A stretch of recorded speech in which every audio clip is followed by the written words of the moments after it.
Oke, selamat datang. Hari ini kita nggak akan banyak teori, kita langsung praktek aja. Anggap saya ini mentor Anda dan kita bareng-bareng ya, kita bakal bedah laporan keuangan sebuah perusahaan beneran.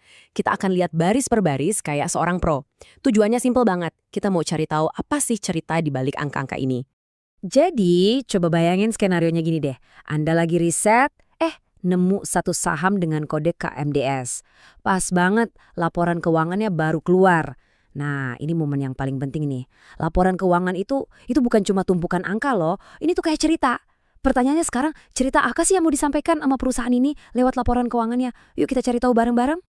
Oke, ini dia peta jalan kita buat hari ini. Pertama, kita kenalan dulu sama bisnisnya KMDS. Terus, kita lihat mesin uangnya. Lanjut, kita cek seberapa sehat keuangannya. Nah, yang penting, kita bakal lihat peringatan dari auditor. Dan terakhir, giliran Anda yang ambil kesimpulan. Siap? Yuk, mulai. Oke, section pertama.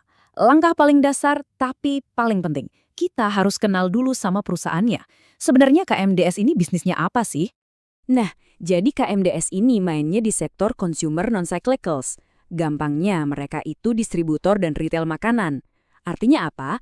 Artinya produk yang mereka jual itu barang kebutuhan sehari-hari.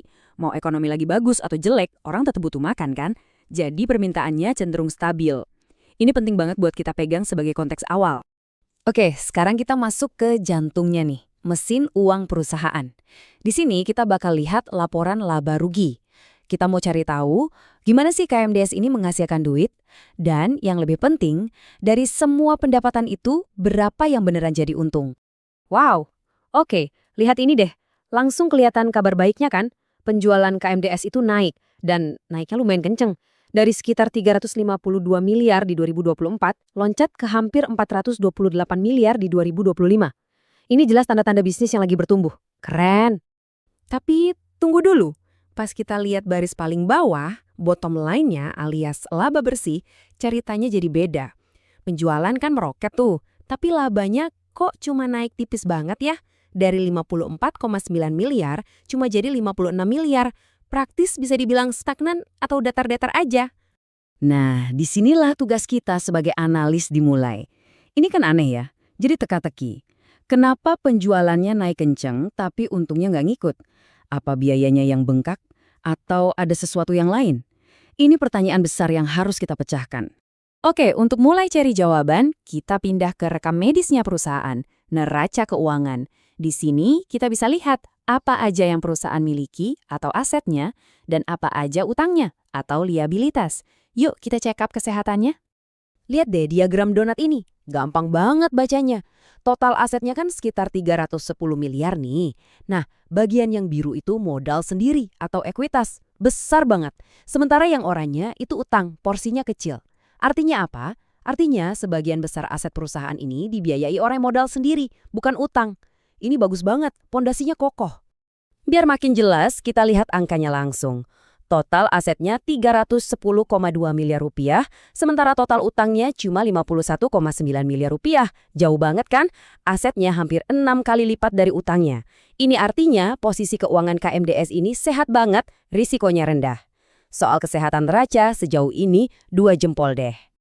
Oke, sampai sini kelihatannya bagus ya. Penjualan naik, neraca sehat. Tapi seorang investor yang jeli nggak akan berhenti di sini. Ada satu bagian yang sering banget dilewatin orang padahal super penting. Catatan dari auditor. Disinilah biasanya kita nemuin lampu kuning atau bahkan lampu merah. Nah, coba baca kutipan ini deh. Ini bukan kalimat formalitas biasa loh. Auditor itu, si pemeriksa independen, secara terang-terangan bilang, "Weh, dari semua yang kita cek, ada beberapa hal nih yang paling signifikan dan paling beresiko. Tolong perhatiin banget bagian ini." Ini tuh kayak dikasih contekan langsung dari ahlinya. Dan ternyata ada 3 hal utama yang jadi sorotan auditor. Pertama, piutang usaha. Kedua, persediaan. Dan ketiga, pengakuan penjualan. Oke, kita kupas satu-satu ya. Lampu kuning pertama, piutang usaha. Apa itu? Gampangnya, ini adalah uang perusahaan yang masih nyangkut di pelanggan. Pelanggan udah ambil barang tapi belum bayar. Dan jumlahnya ini nggak main-main, hampir 20% dari total aset. Coba bayangin, setiap 5 rupiah aset perusahaan, 1 rupiahnya itu masih dalam bentuk tagihan, bukan uang cash. Dan yang bikin makin was-was, lihat deh, angkanya melonjak drastis cuma dalam setahun. Ini resiko loh, gimana kalau customernya bayarnya telat? Atau lebih parah, nggak bayar sama sekali? Nah, ini bisa jadi salah satu jawaban dari teka-teki kita di awal tadi. Penjualannya memang dicatat naik, tapi ternyata uangnya belum masuk ke kantong perusahaan. Lampu kuning kedua adalah persediaan. Ini stok barang di gudang. Angkanya juga gede, lebih dari 20% aset. Artinya, banyak modal perusahaan yang tertidur dalam bentuk barang. Risikonya jelas, barangnya bisa rusak, bisa kadaluarsa karena ini makanan kan, atau mungkin trennya lewat dan susah dijual. Nah, yang ketiga ini agak teknis. Tapi ini serius banget. Pengakuan penjualan. Maksudnya gini, auditor khawatir ada resiko perusahaan salah mencatat waktu penjualan. Contoh ekstrimnya, penjualan yang harusnya terjadi di Januari, ditarik dicatat di Desember, biar laporan tahunannya kelihatan bagus. Ini bisa bikin kita mempertanyakan kualitas angka penjualan yang kita lihat tadi. Oke, semua kepingan puzzle-nya udah kita kumpulin, kita udah lihat mesin uangnya, udah cek kesehatannya, dan udah dengerin alarm dari auditor. Sekarang giliran Anda yang jadi analisnya. Coba kita simpulkan bareng-bareng.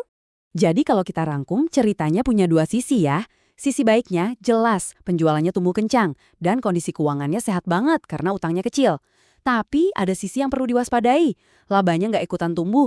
Dan yang paling penting, ada 3 lampu kuning dari auditor soal piutang, persediaan, dan cara mereka catat penjualan. Ini nggak bisa dianggap remeh. So, kita balik lagi ke pertanyaan di awal. Jadi apa ceritanya KMDS ini? Apakah ini cerita tentang perusahaan dengan pertumbuhan keren yang risikonya masih bisa kita tolerir? Atau jangan-jangan peringatan dari auditor ini adalah red flag yang terlalu besar untuk diabaikan? Nah, tugas saya sebagai mentor berhenti di sini. Saya sudah kasih datanya, sekarang giliran Anda yang memutuskan. Apa langkah Anda selanjutnya?